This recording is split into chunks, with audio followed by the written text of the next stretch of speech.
నీ అంత అమాయకుడు, ఇంకా చెప్పాలంటే వెర్రిబాగులోడు ఇంకొకడుండడు. ఆఫ్టర్ ఆల్ ఒక ఆడదాని కోసం ఆత్మహత్యకు పాల్పడ్డావు. I really pity you. ఈ మోహన్ పగ ఎలాంటిదో ఇప్పటికైనా నీకు అర్థమైందా? నేను తలుచుకుంటే ఎవరినైనా సర్వనాశనం చేయగలను. పెట్టుకోక నాతో గొడవ పెట్టుకున్నావు. చూడు నీ గతేమైంది. కొండను పొట్టేలు ఢీకొంటే ఏమవుతుంది? ఇదే అవుతుంది. నా సంగతి తెలియక ఇష్టం వచ్చినట్టు ప్రవర్తించావు. నాశనం అయిపోయావు. నా పవర్ ఏంటో ఇప్పటికైనా అర్థమైందా? Anyway, I'm very happy. నాకు ఇవాళ చాలా ఆనందంగా సంతృప్తిగా ఉంది. అనుకున్నది సాధించాను. అసలు అంతకన్నా ఎక్కువే జరిగింది. ఈ నగారిలా పిరికి పందలా ఆత్మహత్య చేసుకుంటాడని నేను ఊహించలేదు. వీళ్ళిద్దరినీ శాశ్వతంగా విడదీయాలనుకున్నాను. సుప్రతీక మీద నా పగ తీర్చుకోవాలనుకున్నాను. కానీ నేను అనుకున్న దానికంటే ఎక్కువే జరిగింది. I'm so happy and I must thank you for your help. మీ సహాయం లేకపోతే నేను అనుకున్నది నెరవేరేది కాదు. నోనో, ఇది మీకే కాదు, నాకు చాలా ఆనందాన్ని కలిగించే విషయం. సుప్రతీక మీద పగ తీర్చుకోవాలని నేను ఎప్పటినుంచో ఉవ్విళ్ళూరుతున్నాను. ఇవాళకి జరిగింది. తను నన్ను మానసికంగా పెట్టిన చిత్రహింసలకి తగిన ప్రతీకారం తీర్చుకున్నానన్న తృప్తి మిగిలింది. ఏంటమ్మా అది చేస్తాను ఇది చేస్తాను అంటూ తెగరెచ్చిపోయావుగా? ఇప్పుడేంటి తల వంచుకొని కూర్చున్నావు? ఏం మొహం చల్లడం లేదా? లేక నా వైపు చూడ్డానికే భయమేస్తోందా?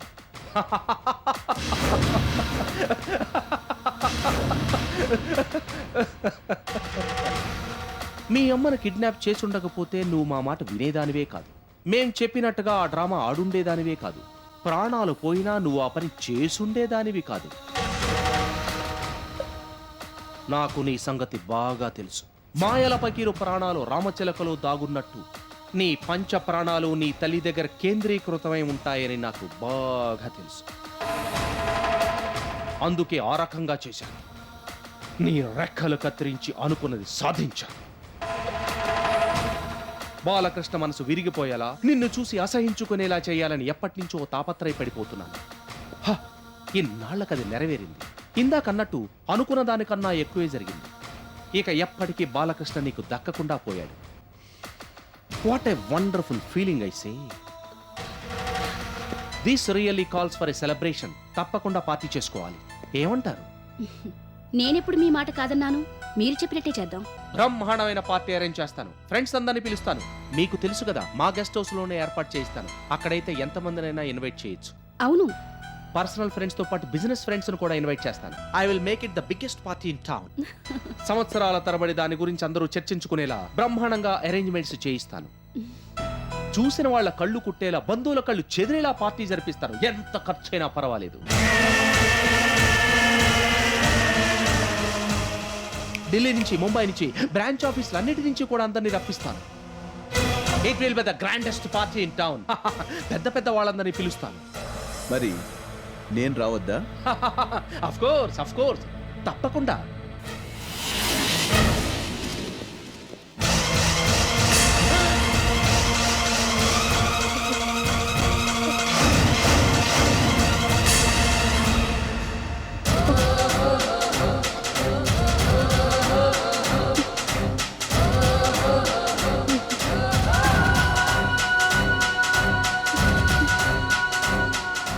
ఏంటి, ఏదో దెయ్యాన్నో బోతాన్నో చూసినట్టు అలా కొయ్యబారిపోయావు? నేను మనిషినే, బతికే ఉన్నాను. నువ్వు చేసిన నిర్వాహకం గురించి స్వయంగా విని తెలుసుకోవడానికే మేము ఇదంతా అరేంజ్ చేసాం.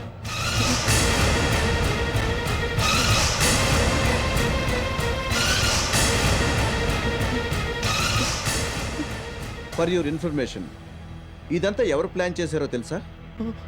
మీ డీరెస్ట్ ఫ్రెండ్ సన్నూత.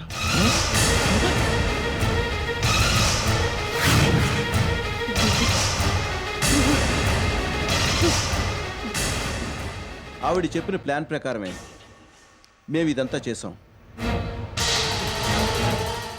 ఇదన్నా నమ్ముతావా?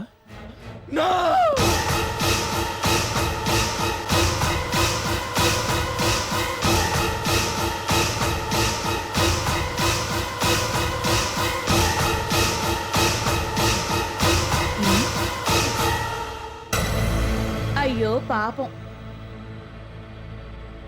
ఏంటి అలా అయిపోతున్నావు? రోజులన్నీ నీవే అనుకున్నావు, నీకెదురే లేదని తెగరెచ్చిపోయావు. ఇప్పుడేమైంది? ఇలా జరుగుతుందని పాపం కల్లో కూడా ఊహించుకొనుండవు. నువ్వు చేస్తున్న పాప పనులన్నిటిలోనూ నీకు చేయూతనిస్తూ వెళ్తోన్న సన్నుత నీకిలా చేయిస్తుందని అనుకోలేదు కదూ. ఎలా అనుకుంటావు? మొత్తం తెలివితేటలన్నీ నీ దగ్గరే ఉన్నాయని చెలరేగిపోయావు. ఇదంతా ఎలా జరిగిందో మీ ఫ్రెండ్ మాటల్లోనే తెలుసుకో. ఏంటి అలా చూస్తున్నావు? కథిలా అడ్డం తిరుగుతుందని అనుకోలేదు కదూ. నేను నీకు ద్రోహం చేస్తానని ఊహించలేదు కదూ. మనం ఊహించుకొనివి జరుగుతూనే ఉంటాయి. నేనసలు నీతో చేతులు కలిపిందే సుప్రతీకకి సాయం చేయడానికి.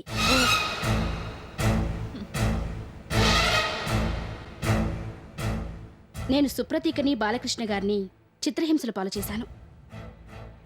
ఆ తర్వాత నా తప్పు తెలుసుకున్నాను. ఎలాగైనా సుప్రతీకకి సాయం చేసి నా పాపాన్ని కడిగేసుకోవాలనుకున్నాను.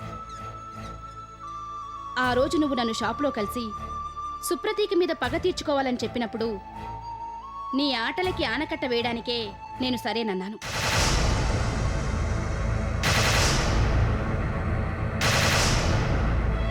మొదట్లో సుప్రతీక నన్ను అర్థం చేసుకోలేదు. నేనెంత చెప్పినా నా మాట వినలేదు. మరోవైపు నేనెన్నిసార్లు ప్రయత్నించినా ఉమాదేవి గారు ఎక్కడున్నారో నువ్వు నాకు చెప్పలేదు. నిన్ను మాయ చేసి తెలుసుకోవడం కష్టమని అర్థమైపోయింది. ఏం చేయాలో పాలుపోలేదు. సుప్రతీక పడుతోన్న నరకయాతని చూసి భరించలేకపోయాను.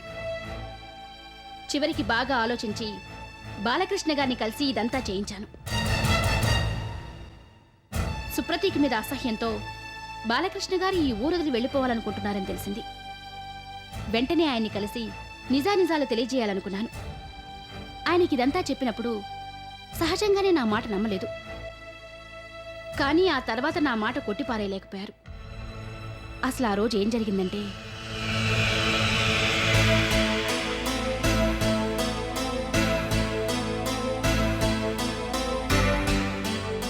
కాఫీ తెమ్మంటారయ్యా? ఇప్పుడేం వద్దు.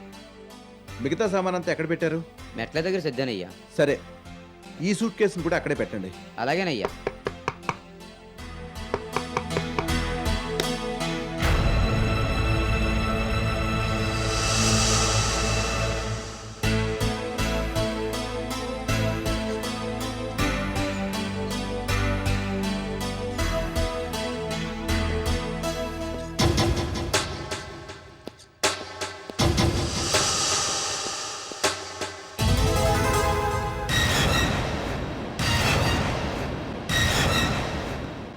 నువ్వా? ఎక్కడికి ఎందుకు వచ్చావు? ఇంకా ఏం సాధించాలని వచ్చావు? నాకు అసలు ఆడజాత అంటే అసహ్యం వేస్తుంది. Get out of my house. Please ఒక్కసారి నా మాట వినండి. మీరనుకుంటున్నవన్నీ నిజాలు కాదని నేను తేల్చడానికే వచ్చాను. Shut up and get out from here. నాకెవరి మాటలు వినాలని లేదు. అసలు ఆడవాళ్ళ ముఖం చూడాలంటేనే జుబుక్స్ కలుగుతోంది. నువ్వు వెంటనే ఇక్కడి నుంచి వెళతావా లేదా? నువ్వు అలా బయట వరండాలో ఉండు, నేను ఈయనతో మాట్లాడొస్తాను. అలాగేనమ్మా.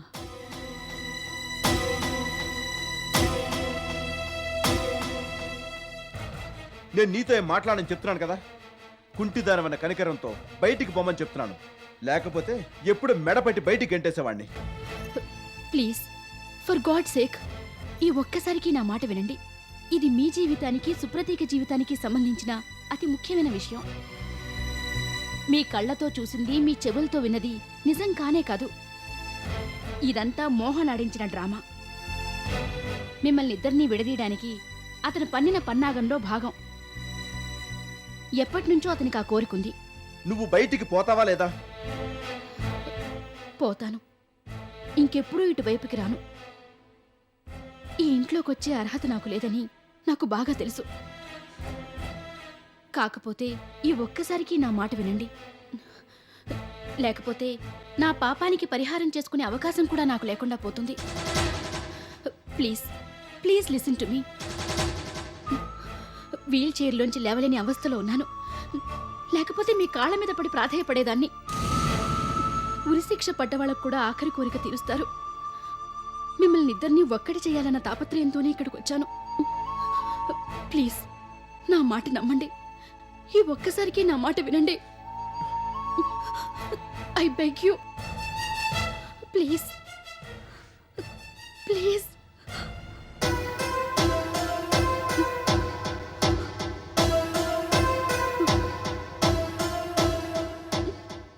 ఓకే, దయచేసి హాల్లో వెయిట్ చేస్తుండు. నేను ఇప్పుడే వస్తాను. Don't create a scene in my house. Do you understand? Yes, I do understand. Please నా మాట వింటే చాలు. మీకు నిజం తెలియగానే నేను ఇక్కడి నుంచి వెళ్ళిపోతాను. ఇంకొక్క క్షణం కూడా ఇక్కడ ఉండను. Go and wait in the hall. అలాగే.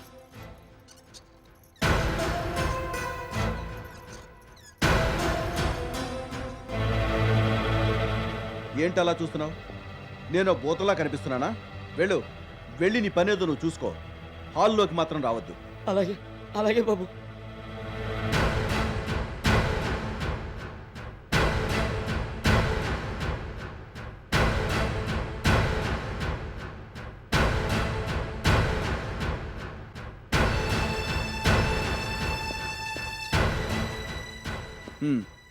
ఇప్పుడు చెప్పు.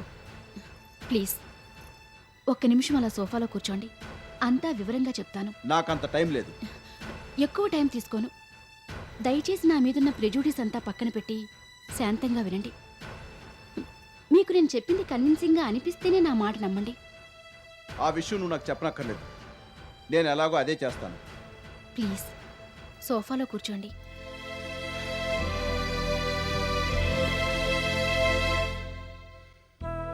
సుప్రతీకకి ఏ పాపం తెలీదు. తను అమాయకురాలు, నిప్పులాంటి మనిషి. ఇదంతా మోహన్ కావాలనే చేశాడు. దానికి సాక్షిని నేను. ప్లీజ్ నేను చెప్పేది పూర్తిగా వినండి. ఆ తర్వాత నిర్ణయం ఎలాగో మీరే తీసుకుంటారు కదా. I beg you, please.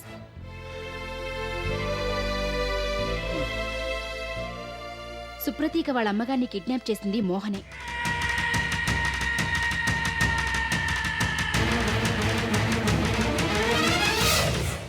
ఆవిడ మళ్లీ దక్కాలంటే తను చెప్పినట్టు చెయ్యాలని సుప్రతీకతో అన్నాడు.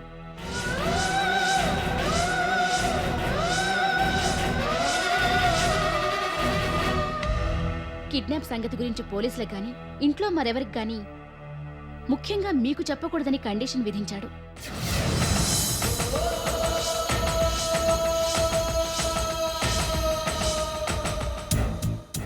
సుప్రతీక ప్రవర్తన ఎవరికీ అర్థం కాకుండా ఉండాలని, తను చెప్పినట్టు నడుచుకోవాలని అన్నాడు. మీతో మాట్లాడకూడదని, మీరు తనతో మాట్లాడడానికి ప్రయత్నించినా వినకూడదని ఆంక్షలు విధించాడు. తను చెప్పింది తూచా తప్పకుండా చెయ్యాలని, మీకు ఆమెపై ద్వేషం కలిగేలా ప్రవర్తించాలని స్పష్టం చేశాడు.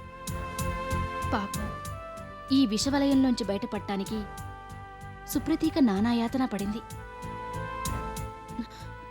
నేను తనకి సాయపడ్డానికి ప్రయత్నించాను. మోహన్ కళ్ళు గప్పి ఉమాదేవి గారిని సుప్రతీకకి అప్పగించాలని చూశాను. కానీ మోహన్ నాకు ఆ ఛాన్స్ ఇవ్వలేదు. సుప్రతీక కూడా ముందు నన్ను అర్థం చేసుకోలేదు.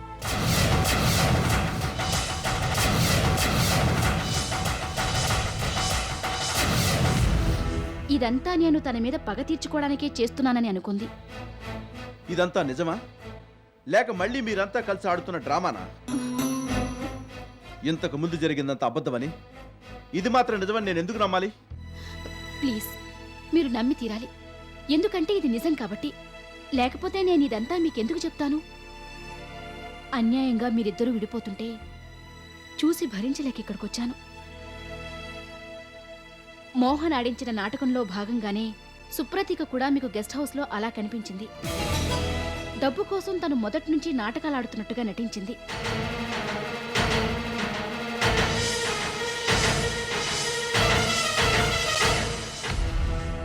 మోహన్ చెప్పింది చెప్పినట్టు చేసింది. ఆ మాటలు విని సహజంగానే మీ మనసు విరిగిపోయింది. అదే మోహన్కి కావాల్సింది. ఓకే, మీరిప్పుడు నా మాటలు నమ్మొద్దు. ఇవన్నీ మోహన్ నోటి వెంట వింటే అప్పుడు నమ్ముతారా? మోహన్ ఈ నిజాలన్నీ ఒప్పుకునేలా నేను చేస్తాను. ప్లీజ్ నాకు ఆ అవకాశం ఇవ్వండి. నేనెందుకు ఇంతలా ప్రాధేయపడుతున్నానో మీకు అప్పుడు అర్థమవుతుంది. I'm sorry. నాకు అసలు ఈ విషయం గురించి ఆలోచించడానికే మనసు ఒప్పుకోవడం లేదు. నా మానం నన్ను వదిలేస్తే చాలు. మీ అందరికీ దూరంగా ఓ మనిషిలా బతకాలనుకుంటున్నాను. అలా మీరు చేయనవసరం లేదు. అందుకే నేను ఇంత దూరం మీకు నిజం చెప్పడానికి వచ్చాను. మీరు తిట్టినా విని భరించాలనుకున్నాను. సుప్రతీకకు మాత్రం న్యాయం జరిగేలా చేయాలనుకున్నాను. ఆ దృఢ నిశ్చయంతోనే వచ్చాను. మోహన్ తను చేసిందంతా మీకు తేటతెల్లం చేసేలా నేను ఓ ప్లాన్ తయారు చేశాను. మీరు నేను చెప్పినట్టు చేస్తే అతని నోటి వెంటే అన్నీ వినొచ్చు. నిజమేదో నీడేదో అప్పుడు మీకు కరెక్ట్గా అర్థమవుతుంది. సుప్రతీక నిర్దోషని నిరూపితమవుతుంది. తన మనసు, మీ ఇద్దరి ప్రేమ చాలా స్వచ్ఛమైనవి. వాటికే కళంకం అంటకూడదు. నేను చెప్పినట్టు చేయండి. ఒకవేళ నేను చెప్పినట్టు జరగకపోయినా, నేనిప్పుడు చెప్తోందంతా కూడా ఓ నాటకమని రుజువైనా ఇంకెప్పుడూ నా మొహం చూడకండి. నేను కూడా మీ ఛాయలికి రాను. ఈ ఒక్కసారికి మాత్రం నేను చెప్పినట్టు చేయండి. నువ్వెప్పుడు ఏ మాట చెప్పేస్తే అది విని నేను నిజం అనుకోవాలి. నువ్వు ఆడించినట్టల్లా ఆడాలి, అంతే కదూ? లేదు, ఈసారి ఆటంతా మోహన్ ఆడించాడు. నేనతనికి సాయపడుతున్నట్టు నటించి సుప్రతీకకి మంచి చేయాలనుకున్నాను. అది జరిగేదాకా మీరే కాదు, ఎవరూ నన్ను నమ్మరు. ఇంతకీ నన్నేం చేయమంటావు? మీరింతకాలంగా ఎన్నో సహించారు, ఎంతో భరించారు. ఇంకొక్కసారి నా కోసం మీరు ఓపిక పడితే మీకన్ని విషయాలు స్పష్టమవుతాయి. నేను చెప్పింది విని ఆవేశపడనని మీరు నాకు మాటిస్తే ఏం చేయాలో నేను చెప్తాను. ముందరి కాళ్ళకి బందవేయడం అంటే ఇదే? లేదు, ఇది కేవలం ముందు జాగ్రత్త అంతే.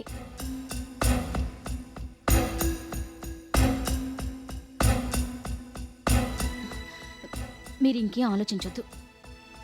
నేను చెప్పేది వినండి. నా కోసం కొంచెం ఓపిక పట్టండి, అంతే. మోహన్ రెడ్ హ్యాండెడ్గా మీకు దొరకాలంటే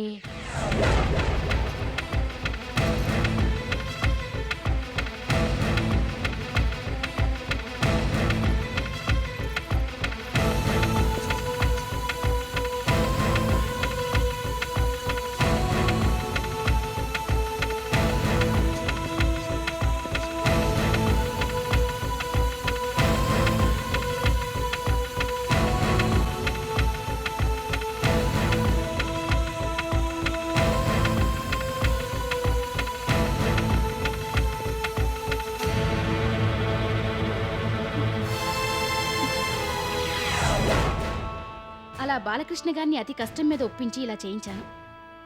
ఇవాళ పొద్దున్న లాయర్ గారు బాలకృష్ణ గారిని మంచం మీద స్పృహలేని పరిస్థితుల్లో చూసి కంగారు పడ్డారు. డాక్టర్ గారి కోసం హడావిడిగా పరుగులు పెడుతుంటే నేను ఆయన్ని కలిసి మాట్లాడాను.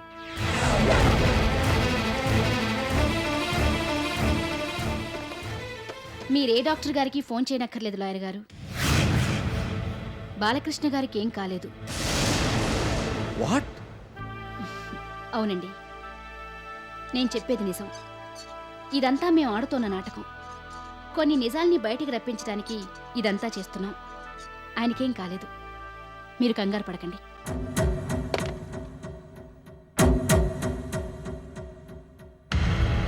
అంటే అంటే బాలకృష్ణ గారు కావాలనే అలా చేశారు. మీరు కూడా దయచేసి మాకు సహకరించాలి. మీరే డాక్టర్ గారిని పిలవనక్కర్లేదు. కాకపోతే డాక్టర్ గారు వచ్చి బాలకృష్ణ గారిని చూసినట్టుగా, ఇక లాభం లేదని చెప్పినట్టుగా మీరు మాట్లాడాలి. అవును, ఈ విషయం మీకు, నాకు, బాలకృష్ణ గారికి తప్ప ఇంకెవరికీ తెలియకూడదు. బాలకృష్ణ గారు చనిపోయారని అంతా అనుకోవాలి. ఇదంతా మేం కావాలని ఆడుతున్న నాటకం. మీరు దయచేసి సహకరించాలి.